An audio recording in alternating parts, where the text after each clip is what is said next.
반갑습니다. 미래의 생존 전략가 비지트의 대표 최서연이라고 합니다. 반갑습니다. 아까 궁금해 하셨는데요. 비지트 뜻은 비 글로벌 탤런트입니다. 즉 말씀을 드리면 디지털 트랜스포메이션 시대에 생존할 수 있는 미래형 글로벌 탤런트를 육성을 해보겠다라고 하는 어떤 그런 사명을 가지고 비지트를 2016년 4월에 저희가 창립을 했고요. 저랑 8월 달에 강연하신 그 전상훈 대표와 공동으로 비지트를 창립을 했습니다. 지금 내년 4월이면 이제 4년을 맡고 있고 일명 스타트업이죠. 그래서 이제 키워나가고 있는 상황이고요. 오늘 삼을 주제는 조금 무거울 수도 있고 아니면 우리의 미래를 같이 고민을 해봐야 되는 거라 2020년을 앞두고 있는 입장에서 좋은 주제다라고 생각을 할 수도 있고 여러 가지 방향이 나올 거라는 생각은 드는데 한번 2020년을 앞두고 있는 연말에 이런 기회를 주셔서 비지트의 대표로서 또 디지털 트랜스포메이션 시대에 생존할 수 있는 전략으로 국가적인 측면에서 한번 같이 고민을 해봤으면 하는 측면에서 오늘 말씀을 나누도록 하겠습니다. 자, 기본소득은 영어로 베이직 인컴이라고 표현을 많이 하는데요. 많이 얘기하는 거는 베이직 인컴보다는 영어로는 유니버셜 베이직 인컴이라고 해서 보편적인 기본소득이라고 하는 게 가장 많이 알려지고 있어요. 혹시 들어보신 분 계신가요? 딱 한 분 계시는 것 같아요. 자, 이렇게 얘기를 하거나 혹은 unconditional basic income이라고 해서 조건이 없는 기본소득이라고 표현을 합니다. 또 다른 표현이 있어요. citizenship income이라고 해서 시민소득이라고 표현하기도 하고요. guaranteed income이라고 보장된 인컴이라고 표현하기도 하고 다양한 이름으로 얘기되고 있는 게 기본소득이에요. 자, 그럼 기본소득이 무엇인가? 자, 들어보지 못하신 분들이 계시면 기본급이 아닌가라는 생각을 많이 하시는데요. 제가 약 2, 3년 전에 기본소득에 대한 얘기를 했다가 나도 기본급을 좀 올려주면 좋겠다 이런 얘기를 하시더라고요. 기본급은요 월급에 들어있는 하나의 항목이죠. 근데 기본소득은 기본급이 아닙니다. 근로소득, 그 다음에 다른 소득에 있듯이 소득의 종류 중에 하나예요. 그래서 소득과 상관없이 근로를 하고 있냐 없냐와 상관없이 사회 구성은 개별, 이 뜻이 뭐죠? 대한민국의 국민이라면 모두에게 정기적으로 지급하겠다. 어떠한 조건도 달지 않겠다라고 하는 게 기본소득이에요. 굉장히 획기적이지 않습니까? 자, 이 기본소득의 역사는요, 좀 500년 전으로 좀 올라가는데, 뭐 딱 이거라고 말을 할 수는 없지만, 저때 당시 영국에서는 공유지가 사유지로 바뀌었던 때가 있었어요.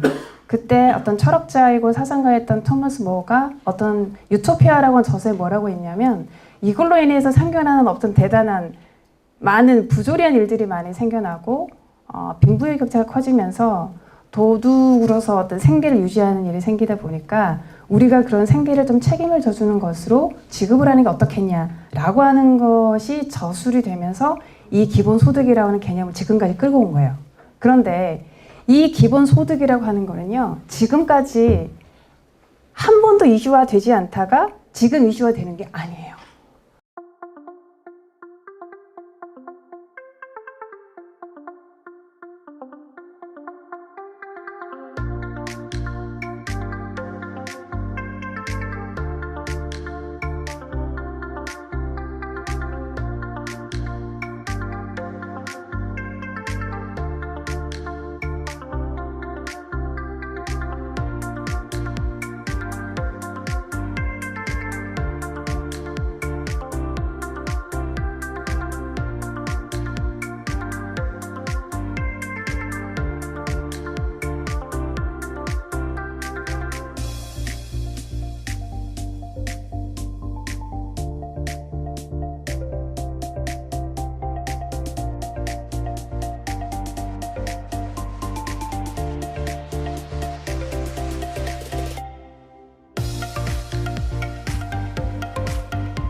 We're now in the early stages of the fourth industrial revolution, which is bringing together digital, physical, and biological systems.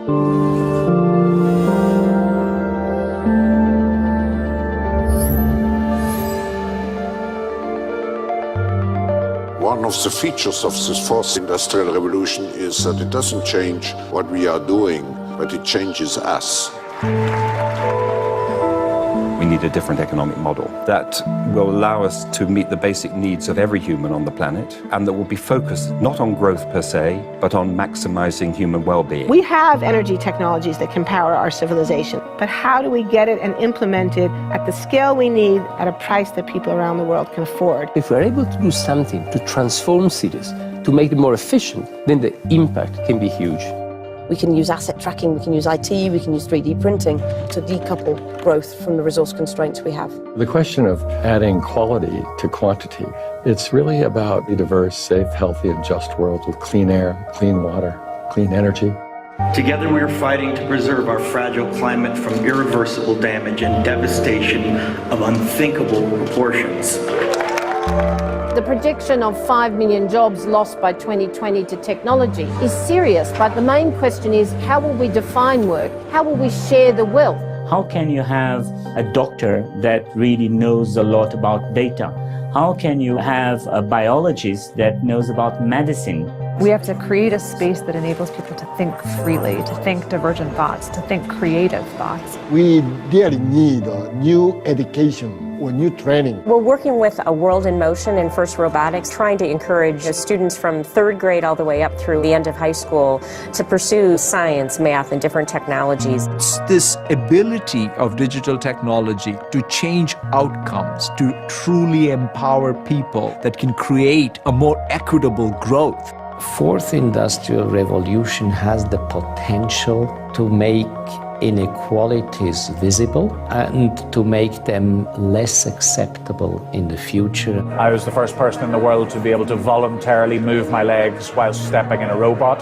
The cure will be possible if enough of the right people have the will to make it happen. We're seeing this incredibly exciting convergence of genome editing, DNA sequencing. Governments have a very important role to play in enabling the safe and effective use of technologies. We need to take responsibility at every level of society to adapt to these technological challenges, which are redefining what it means to be completely embedded in this world. Even though we have everyday problems we have to solve, we have to find a way to lay the foundations for the innovations of tomorrow.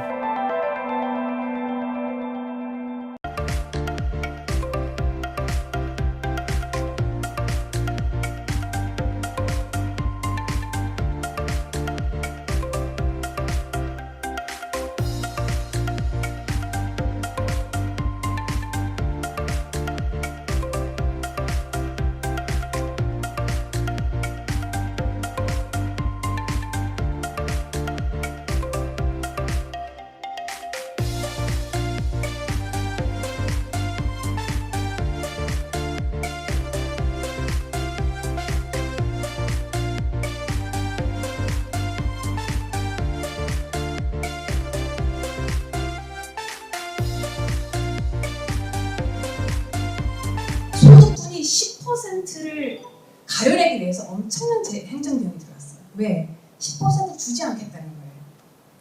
근데 그거를 주지 않기 위해서 그거를 분리를 나누는 너무나도 행정비용이 많이 들어간 거예요. 그래서 그거를 결국 없앴습니다. 그래서 어떻게 했냐?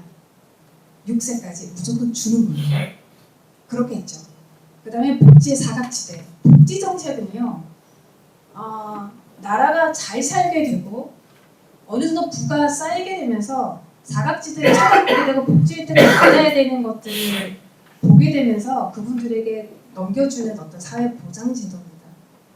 대한민국 혹은 그 전 세계의 많은 사람들의 어떤 생존을 위한 것이 아니라요. 일부의 혜택을 받지 못하는 분들에게 주기 위한 게 복지제도입니다. 그런데 그럼에도 불구하고 그 복지제를 못 받는 사각지대가 너무나도 많아요. 그거 정보 아는 사람들만 받고요. 그조차도 몰라서 그런 것을 해소할 수 있습니다. 그리고 빈곤범죄, 건강 비상사태 비용 절감할 수 있습니다. 왜? 기본소득을 주면 잘 먹고 건강하게 하기 때문이죠. 단점은요. 제일 첫 번째, 증세 부담입니다. 내가 돈을 더 내야 되는 거 아니야? 그 지원은 어디서 나올 건데? 이 부담이 제일 크고요. 그 다음에 아까도 그러시더라고요. 내가 저렇게 돈을 받으면 나 일 안 하는 거 아니에요? 삶이 좀 누수해지는 거 아닌가요? 라고 하는 생각을 한다는 거죠. 이런 것들에 대한 어떤 장단점이 있습니다. 그리고 요거는 거론이 되고 있는 기본소득이 재원이에요. 기본소득은 지금 현재로 어떻게 할 것인가라고 하는 방향도 중요하고 연구해야 될 부분이 굉장히 많은데 그 중에서 가장 고민이 재원입니다. 돈이 있어야 주죠. 나라가 돈이 많으면 얼마든지 나눠주지 그게 아니기 때문에 거기서 거론되어지는 세금입니다. 토지세. 토지를 가지고는 너 돈 내라 이거예요. 그리고 모든 보유하고 있는 거는 보유세를 내고 그리고 로봇세와 기계세, 인공지능세, 디지털세 이런 거는 시대의 흐름에 맞는 세금이죠. 환경세, 탄소세, 그리고 부가가치세, 소득세. 소득세를 더 많이 내서 줄게. 이렇게 주장하는 데도 있습니다. 그리고 복지통합이 아까 말씀드린 대로 사회보장제도의 간소화로 만들어진 그 재원으로 기본소득을 주장하는 겁니다. 제가 하나 더 넣었어요. 렌탈세가 있습니다. 저 렌탈세는 지금 많이 거론되지는 않아요. 그런데 앞으로는 공유경제 시대이기 때문에 내가 빌려서 쓰는 게 엄청 많을 거예요. 집도 렌탈, 차도 렌탈. 그랬을 때 그 렌탈에 일어나는 거래세뿐만 아니라 렌탈세를 또 부과를 해야 되지 않을까라고 하는 게 저희가 생각해본 어떤 시대적 흐름에 맞는 세금 중에 하나라고 생각을 했고요. 자, 이 중에 어떤 세금을 할지 그건 아무도 몰라요. 시도를 많이 하고 있고 나라별로 정말 기본소득이 어떤 세금을 해야 될지 얼마를 줘야 될지 이걸 지불을 했을 때 사람들의 삶은 어떻게 달라질지 알 수 있는 사람이 아무도 없습니다. 자, 여러분께 여쭤볼게요. 만약에 월 100만 원의 기본소득을 드린다면 여러분들 삶은 어떻게 될까요? 윤택해지나요? 어디에 쓰실 건가요? 소주 한 잔? 우리가 고민을 해볼 때? 소주 못 먹을 거야. 자, 이러한 부분들 때문에 각 나라마다 이렇게 돈을 지급을 했을 때 어떤 변화가 생길지에 대한 실험을 많이 했습니다. 지금도 하고 있고요. 자, 이 사례가 많아요. 네덜란드도 했고, 스페인이 지금 하고 있고, 영국도 했고, 가느는 나라 케냐도 했고, 그다음에 홀란드, 네덜란드도 했고, 여러 가지 나라에서 다 시행을 하고 있고 했는데 그 중에서 제가 몇 개 나라만 대표적으로 말씀을 드릴게요. 이탈리아는 지금 실행을 하고 있기 때문에 제가 넣습니다. 자, 이거는 저소득층을 대상으로 하는 거예요. 대상이 100만 원 이하 임대주택에 사는 분들을 대상으로 하는 거예요. 이거는 뭐냐? 실험이에요. 이렇게 기본소득을 지불했을 때 이분들의 삶이 어떻게 바뀔 것인가라고 하는 부분이죠. 그래서 수령은 100만 원 정도, 선불카드 형태 이렇게 해서 단 여기 보시면 사용처가 있어요.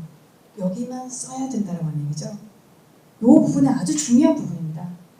왜 써야 하는지 뒤에서 다시 또 아시게 될 거고요. 그 다음에 스페인입니다. 스페인 바르셀로나에서 진행이 되는데요.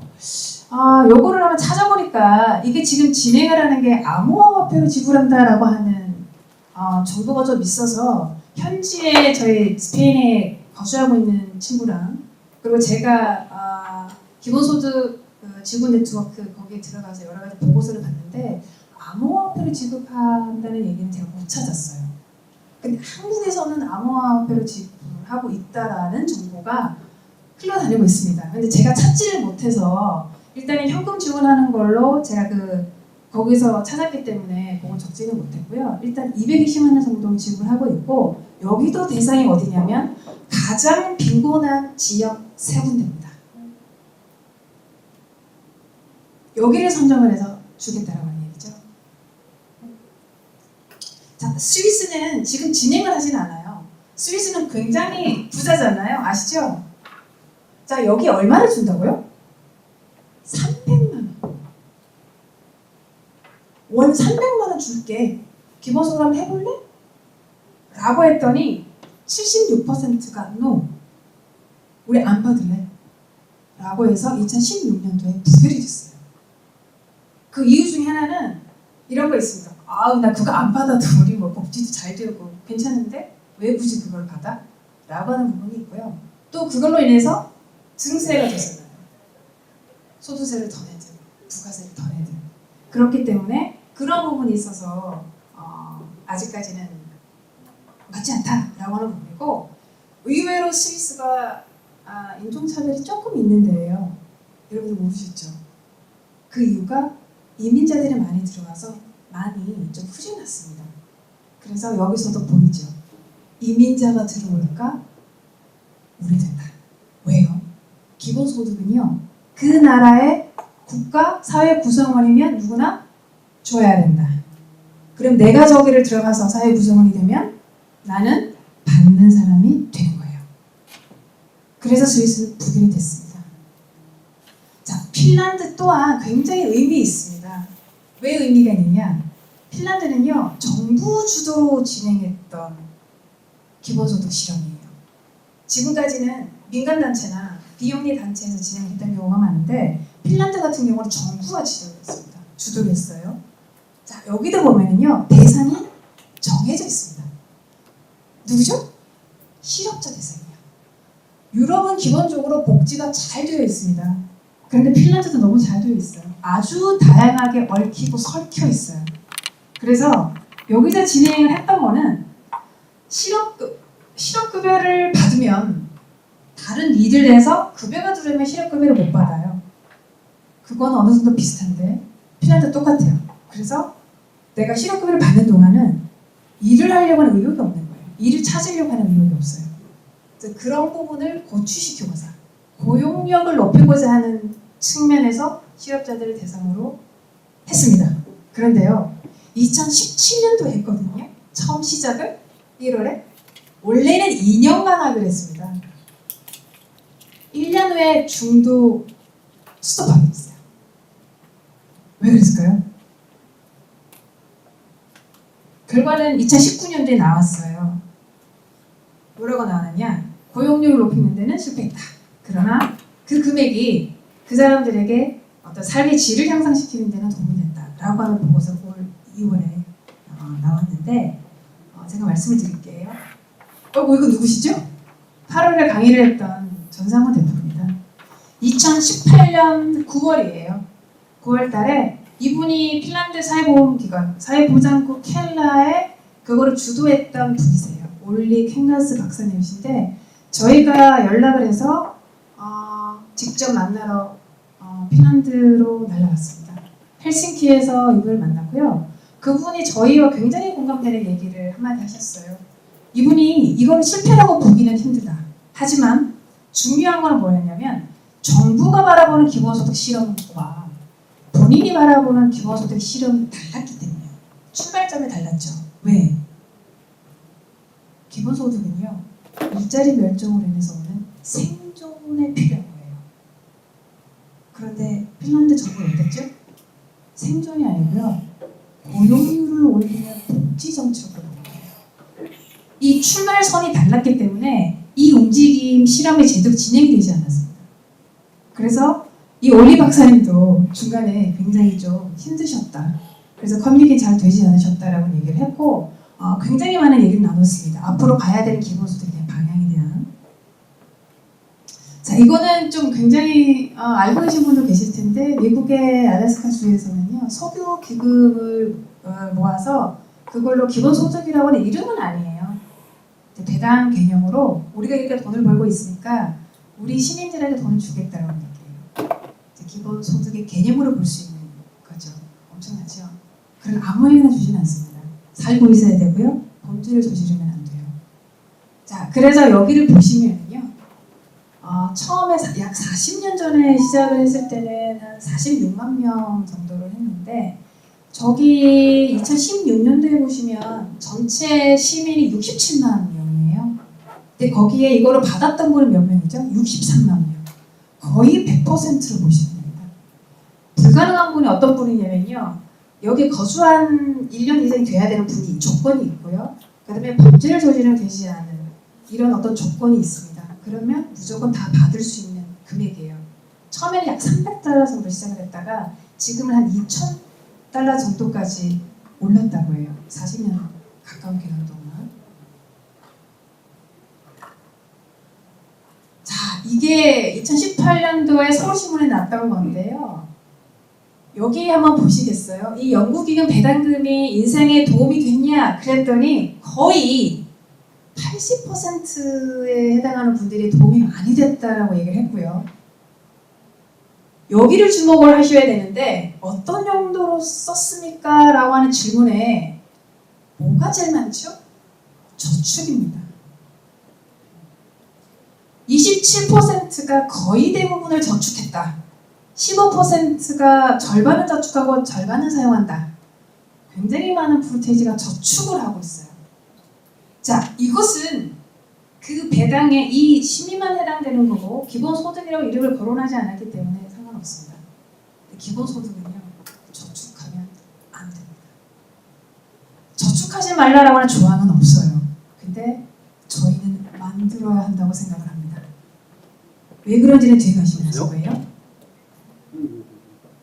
자, 한국 궁금하시죠? 자, 한국의 기본소득 조직 동향을 제가 말씀 잠깐 드릴게요. 기본소득 한국 네트워크는 BIEN이라고 하는 Basic Income Earth 네트워크예요. 기본소득 지구 네트워크라고 하는 국제기구의 한국 네트워크로 2010년도에 가입을 해서 런칭이 됐고요. 소소하게 실험을 좀 많이 했습니다. 여러 가지 활동도 많이 해왔고요. 그 다음에 이 랩 2050이 이제 최근에 많이 떠오르고 있는 민간 단체인데 얼마 전에 보고서를 제출했어요. 기본소득에 대한 거를. 이분들이 얘기하는 게 2021년, 자 1년 후가 됩니다. 그때 전 국민에게 30만 원의 기본소득을 지불하겠다. 어때요? 재원이 뭘까요? 이분들이 얘기하는 재원이 어딜까요? 바로 소득세입니다. 소득세에서 재원을 마련해서 기본소득을 주겠다. 그런데 이런 말이 많잖아요. 그러면 내가 돈을 많이 벌면 내가 소득세를 많이 내야 되는데 내가 손해 아니냐. 근데 아빠가 돈을 벌어서 세금을 많이 내잖아요. 기본소득은 누구에게나 다 받기 때문에 나도 받고 와이프도 받고 아들도 받고 딸도 받는 거예요. 자, 그럼 내가 세금을 많이 내도 우리 전 가족이 다 받기 때문에 손해가 아니다 라고 하는 얘기예요. 그래서 소득세로도 충분하다 라고 하는 얘기고요. 경기도 기본소득 박람회가 런칭이 됐습니다. 2019년도 4월 달에 첫 회가 열렸습니다. 이재명 그 경기도지사가 아마 기본소득을 가장 많이 떠오르실 텐데 저희가 여기도 같이 참가를 했었고요. 2020년 기본소득 박람회를 개최 예정입니다. 그래서 이분들이 지금 어디를 가셨느냐? 아까 말씀드렸던 그 스페인 바르셀로나 있죠? 거기에 지금 아마 지금 돌아오셨을 것 같은데 얼마 전에 가셨어요. 그리고 미국의 스탠턴이라고 하는 캘리포니아에 하는 도시가 있습니다. 거기도 지금 진행을 하고 있거든요. 거기 두 군데를 가셨어요. 벤치마킹하고 내년에 박람회를 모시겠다라고 마음으로 가셨죠. 그 다음에 참 재밌지 않습니까? 기본소득당 창단 준비 중입니다. 자, 내년 4월에 여러분들 어디에 투표를 하실지 창단 중이에요. 지금 청년들이 이제 거의 1000명에서 2000명 가까이 지금 입당을 한 상태고요. 굉장히 지금 점진적으로 늘어나고 있는 상태입니다. 특히 경기도에는 그 청년 배당이라고 하는 거를 한 번이라도 받아본 청년이 있다면 이거를 가입을 많이 하고 있고요. 서울도 청년 수당을 지불하고 있기 때문에 또 마찬가지일 거고요. 그래서 청년들이 많이 입당을 하고 있습니다. 내년 4월에 좀 기대가 됩니다. 기본소득은 아닙니다. 하지만 기본소득의 개념으로 진행되고 있는 사례들인데요. 기초연금은 제일 많이 아실 거예요. 65세 이상만 되면 최고 30만 원까지 받을 수 있고요. 그 다음에 성남시가 가장 빠르게 진행을 했던 부분인데 2016년도에 청년배당이라고 해서 지불했고 그거를 지역에서 쓸 수 있도록 많이 했었죠. 연 100만 원. 서울시는 청년 수당이라고 하는 이름으로 6개월간 지급했고요. 이거는 완전 대박 아닙니까? 2020년부터 청년 금액을 투자를 해서 배당을 하겠다고 하는 얘기고요. 그 다음에 성남에서 진행됐던 게 지금은 경기도에서 청년 기본소득이 진행이 되고 있습니다. 그리고 아동수당은 제가 아까 말씀드렸고요. 그리고 이게 뭐죠? 농민수당, 농민기본소득.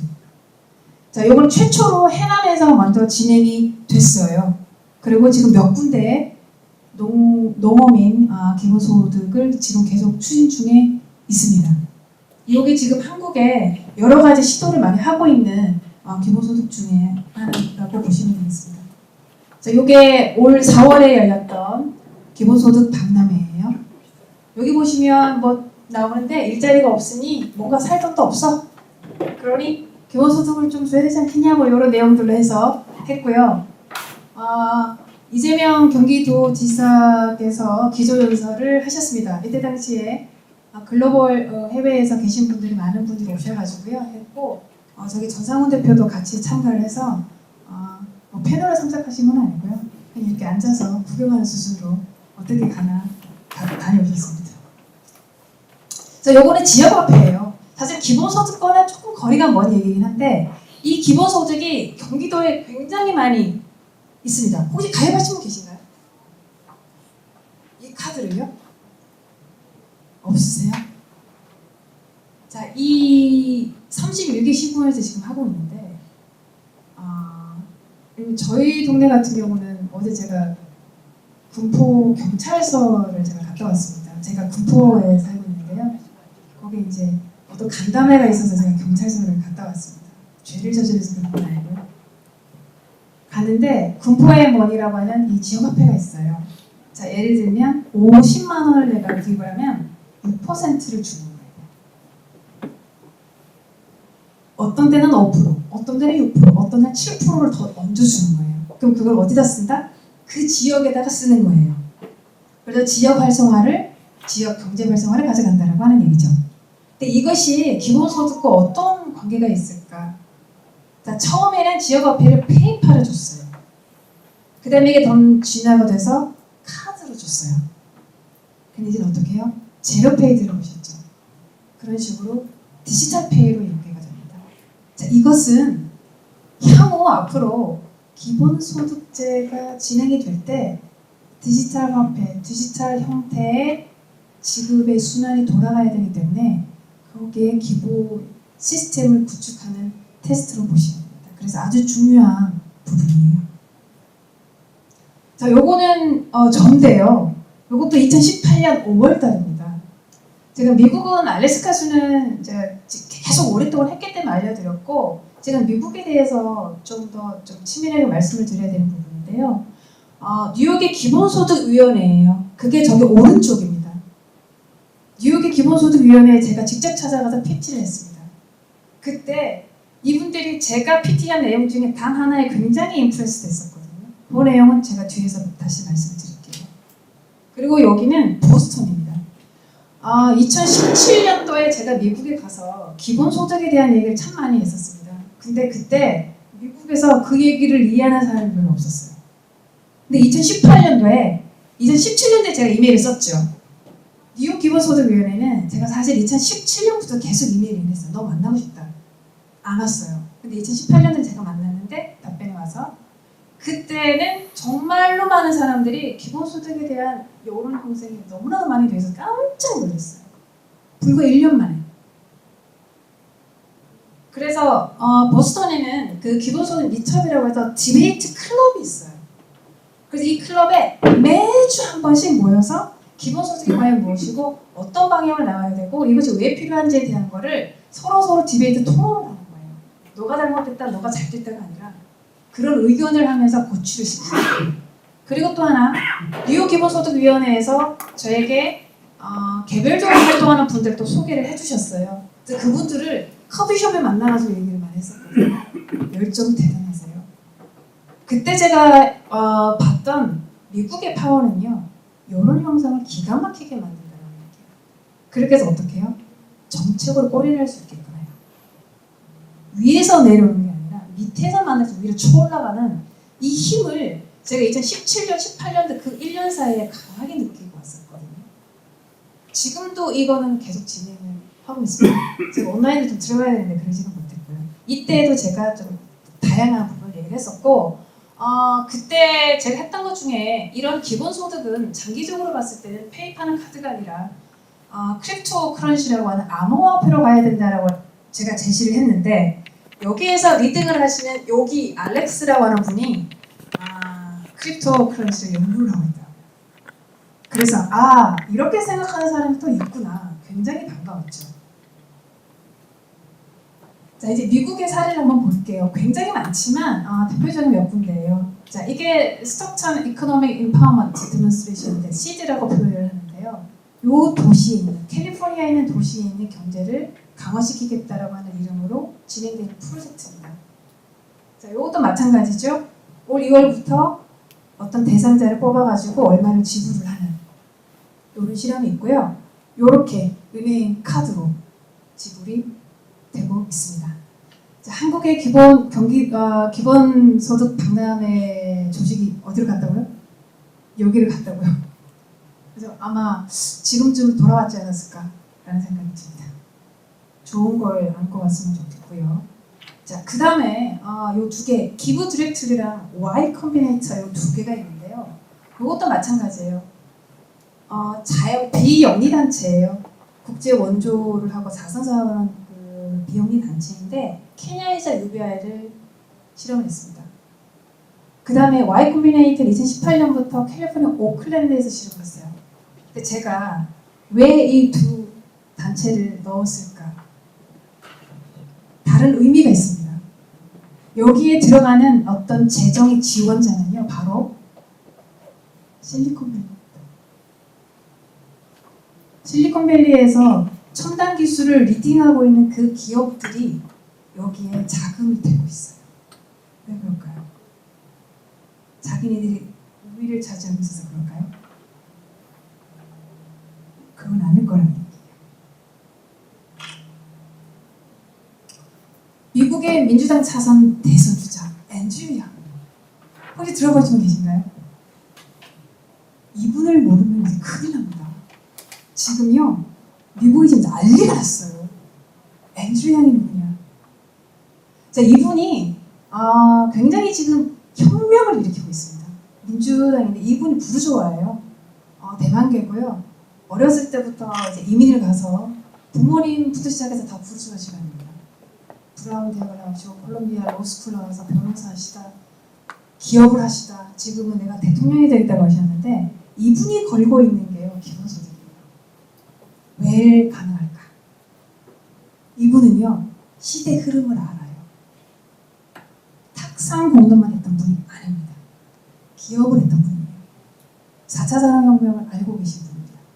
그래서 18세 이상한테 $1,000를 주겠다. 이게 대표적인 공약입니다. 난리가 났죠. 지금 거의 한 7% 정도까지 올랐다고 합니다. 처음 이분이 나왔을 때 아무도 몰랐어요. 근데 제가 이분이랑 인연이 좀 있습니다. 어떻게 있냐고요? 제가 이분한테 이메일을 보냈어요. 언제요? 2018년도에. 어떻게 제가 이분이 이메일을 알았냐면 그때 뉴욕 기본소득위원회 갔을 때 그분이 저희가 연구한 기본소득에 대해 굉장히 인상을 받아서 앤드류 양이 이제 곧 굉장히 이제 활동을 하게 될 텐데 이분을 한번 만나봐라. 그래서 연락을 해서 한번 얘기를 나눠보라고 해서 그때 이메일을 주셨어요 저한테. 물론 아직까지도 소장을 하고 있습니다만. 그래서 아주 장문에 제가 이메일을 썼어요. 내가 지금 뉴욕에 있고 너를 만나고 싶다. 앤드류 양, 플리즈 만나자.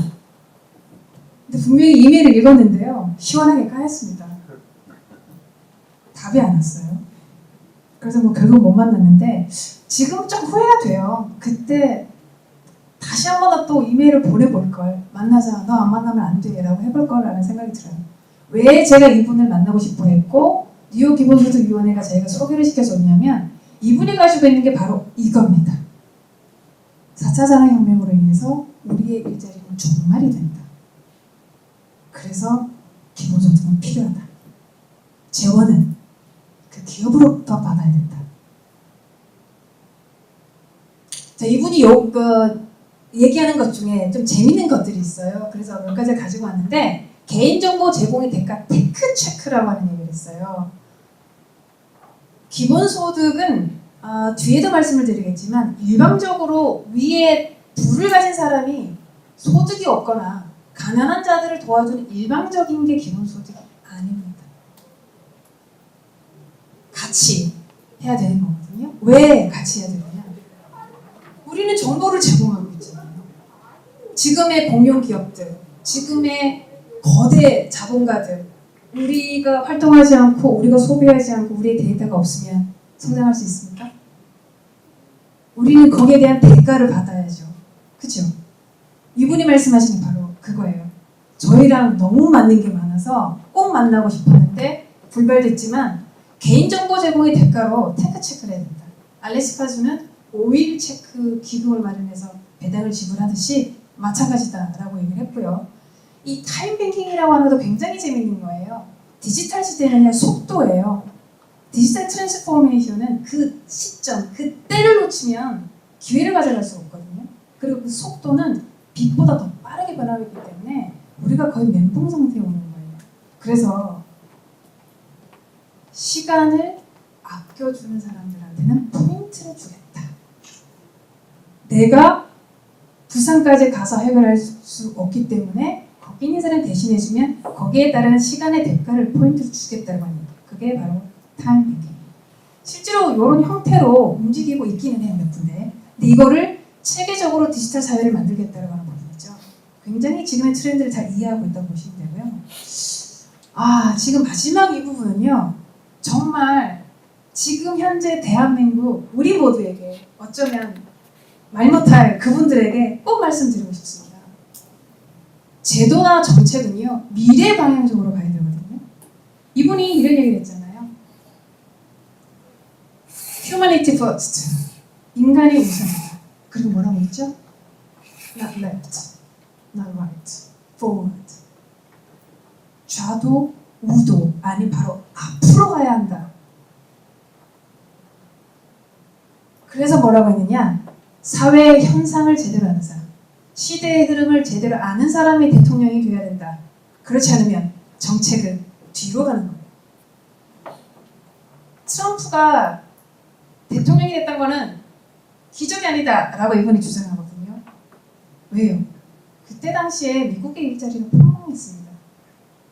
그래서 그 일자리를 국내에서 만들겠다라고 하는 공약을 걸었기 때문에 됐고요. 그런 정책을 지금까지 계속 유입을 했잖아요.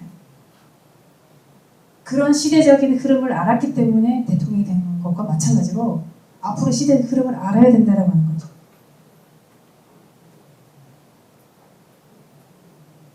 이렇게 다양한 나라의 글로벌 사례들을 쭉 봤는데요. 여기는 한계가 있습니다. 이 실험들은. 첫 번째는 대상자가 한정적이에요. 대상자 한정짓지 않는 게 기본소득이라고 했는데 한정적이고요. 그리고 기간 6개월, 1년, 2년, 5년 부족한 금액. 우리 50만 원 먹고 살 수 있어요? 30만 원 가지고 안 되잖아요. 그래서 그 금액이 정말로 기본소득을 이해할 수 있을 그런 시간은 부족하다라고 하는 부분이고요. 무엇보다 이건 안 하려고 했는데 디지털 형태로 연구가 되지 않았기 때문에 힘들다라고 하는 부분으로 저희가 한계를 좀 제시고 그래서 전체적으로 기본소득과 디지털 트랜스포메이션의 어떤 이런 일자리 실업과 거기서 오는 여러 가지 형태를 좀 조합을 했을 때 제가 이렇게 한번 모델링을 해봤습니다. 돈은요, 돌아야 경제가 삽니다. 그래서 소비를 하지 않으면 소비 심리가 줄어서 경제가 안 된다는 얘기를 하잖아요. 동의하시죠? 자, 어떻게 경제가 잘 돌려면 경제 주체가 세 가지 형태가 있는데 유기적으로 잘 돌아야 되죠. 중간에는 정부가 있습니다. 저쪽에는 기업이 있습니다. 이쪽에는 가게, 즉 우리가 있죠. 이렇게 경제를 돌게 만드는 주체가 이렇게 세 개입니다. 그래서 어떻게 돼요? 사람은 기업에 가서 일을 하고 돈을 받았잖아요. 돈을 받고 우리는 세금을 냈어요. 자, 기업은 이 사람이 만들어준 물건, 서비스, 용역 이런 거를 국민들에게 팔고 돈을 벌어서 부가세를 내고 법인세를 내고 기타 등등 세금을 냈어요. 그러면 정부는 그 세금을 가지고 복지 정책을 펴서 혜택을 받지 못하는 어려운 분들에게 복지를 주는 이런 형태로 움직였습니다. 난리가 났어요. 이 개념을 도저히 이해할 수가 없어요, 이제. 왜? 그러면 인공지능이 들어왔네? 자동화가 돼버렸네? 내가 할 수 없는 로봇이 들어와서 내 일을 대체를 했어요. 그래서 어떻게 돼요? 자, 사람을 먼저 한번 볼게요. 인공지능이 들어왔어요. 그러면 나는 일을 못하기 때문에 돈을 못 벌어요. 돈을 못 벌면 세금을 낼 수 있어요? 없어요? 세금을 못 내요. 그래서 세금을 못 내는 거예요. 정부는 여기서 세금을 못 받지만 기업이 생산을 해서 팔고 돈을 벌어서 세금을 낼 수는 있겠죠. 자, 기업 측면을 한번 볼까요? 자, 인공지능이 들어왔어요. 로봇이 들어왔어요. 내가 일자리 잃었어. 자, 오늘은 어디 저축한 거 좀 깼어. 예금도 깨고 보험도 다 깼어. 어떻게 사요? 물건을? 못 사요. 어떻게 그 서비스를 이용하나요? 못해요. 자, 그러다 보니까 기업은 팔리지가 않아. 그 서비스를 쓰지 않아. 돈을 못 벌어. 그럼 세금을 못 내요. 그럼 정부는 세금을 못 받아요. 저렇게 인공지능 로봇 자동화 때문에 나라가 망하는 꼴이 되어버리는 거예요. 첫 번째 경제 주체만 고집하다가요. 그래서 저는 이렇게 돼야 된다고 봅니다. 인공지능이든 기계든 로봇이든 이렇게 들어와서 일을 대신을 하게 되면 기업은 점점 더 거대해질 겁니다. 거기에서 세금을 내고 정부는 거기에 그 세금을 재원으로 해서 가게, 우리들에게 기본소득을 주는 겁니다. 그러면 기본소득을 받은 우리는 어떻게 해야 되죠? 기업이 생산한 물건, 상품이죠. 제품, 용역, 서비스 모든 것을 이용하고 쓰고 먹고 자고 타고 해야 된다는 얘기예요. 그 돈으로. 그러면 기업이 살아요? 죽어요? 살아요. 그러면 다시 돈을 벌어서 또 세금 내고 나는 받고 돌아가요. 이렇게 하면 안 죽어요. 삽니다. 자, 그러면요. 기본소득이 제가 처음에 말씀드렸죠. 부의 재분배가 위에서 아래로 줘야 된다? 맞아요? 아니요. 밑에서도 우리가 안 해주면요. 죽어요. 결국은 상생입니다. 일방적으로 당신이 많이 벌었기 때문에 우리에게 주십시오라고 아니고요. 우리는 정보를 제공했고 데이터를 제공을 했고 우리의 모든 활동을 너네들이 활용을 해서 기업을 키웠기 때문에 거기에 대한 대가를 달라. 내가 쓰면 너도 살고 우리 정부도 살고 나도 사는 거다. 라고 하는 경제 모델로 가야 한다라고 하는 얘기죠. 드리고 싶은 것은 기본소득은 복지제도로 보면 실패합니다. 한 켠만 바라보는 복지제도가 아니에요. 생존. 생존을 바라보는 뉴 경제 모델을 봐야 되고요. 저소득층만을 겨냥한 일방적인 제도가 아닙니다. 이렇게 해서는요. 유기적으로 돌아갈 수가 없어요. 그리고 소비가 거대 자본가를 살린다. 거대 자본가는 데이터를 사용하는 대가를 지불하는 거다. 그리고 이제는 소유시대가 아닌 공유시대입니다. 플랫폼에 의해서 공유를 하는 시대를 가기 때문에 내가 없으면 너도 안 되고요. 너가 없으면 내가 안 돼요. 이런 시대적인 개념을 앤드류 양은 알고 있습니다. 그 흐름을 알고 있기 때문에 거기에 맞는 걸 주장을 하고 있고요. 거기에 대한 연구를 하고 있는 걸로 저희는 보고 있고 또 하나는 처음에 대해서 잠깐 말씀을 드리면 굉장히 어떻게 생각하면 쇄국 정책을 펴고 있잖아요. 우리가 보기에 얼마 전에 나토에 가서 굉장히 좀 부끄럽게 왕따를 당하고 온 모습도 있었고, 미국에서는 그것을 좀 풍자화했던 코미디로 나오게 됐는데, 그때 이제 프랑스는 디지털세를 물고 있어요. 영국도 내년부터 거대 자본가에게 디지털세를 물겠다고 얘기를 했고, 근데 거기도 시원찮게 하는 이유, 그리고 여러 가지 측면에서 자꾸 수입 정책을 펴고 국내에 어떤 유리한 조건을 가져가는 이유는 트럼프가 기본소득까지 큰 그림을 그리고 있지 않나. 아까 말씀드렸던 그 사회 구성원들에게는 모두 다 줘야 됩니다. 그래서 이민정책에 굉장히 강화하고 있어요. 학생들한테 비자를 주거나 아니면 여러 가지 기회를 줄 수 있는 거를 굉장히 단절시키고 있죠. 그 또한 멀리 바라보는 기본소득의 개념을 알고 있기 때문이 아닌가라고 살짝 생각해 봅니다. 자, 그래서 기본소득을 위한 숙제예요. 우리가 앞으로 계속 풀어나가야 되는 부분인데, 앞에 내용을 조금 정리를 하는 개념으로 보시면 되고요. 복지관인 경제를 이해를 하시고 사회적인 그 이해가 좀 도모가 돼야 됩니다. 그리고 재원 확보를 위한 여러 가지 시도가 좀 이루어져야 된다고 봐요. 어떤 실험에 대한 부분이 어떤 그 받은 후에 어떤 그 부분이 아니라 지급하는 방법과 쓰는 방법, 이런 것들까지도 연구하는 게 이루어지면 좋을 것 같고요. 그 다음에 투명성입니다.